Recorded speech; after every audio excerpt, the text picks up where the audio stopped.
السلام علیکم خواتین و حضرات، محکمہ موسمیات نے پاکستان بھر کے مختلف علاقوں کے لیے عید کے 3 دنوں تک خطرناک ترین ہائی الرٹ جاری کر دیا ہے۔ محکمہ موسمیات کا کہنا ہے کہ پاکستان میں مونسون بارشوں کا ایک نیا سسٹم تیزی سے داخل ہو رہا ہے جو پاکستان کے مختلف علاقوں کو زوردار متاثر کرے گا۔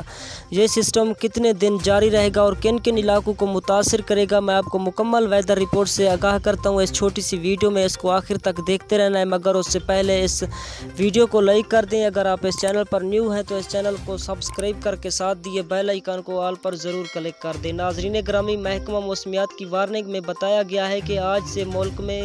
مونسون ہواؤں کا نیا سسٹم داخل ہوگا، جس سے کراچی سمیت سندھ کے ساحلی علاقوں اور بلوچستان میں عید کے تینوں دن بارش کا امکان ہے۔ شہر قید میں عید کے پہلے روز اتوار 10 جولائی کو بھی مختلف علاقوں میں ہلکی اور تیز بارش ہوگی، جبکہ ہلکی تا درمیانی درجے کی مزید بارش کا امکان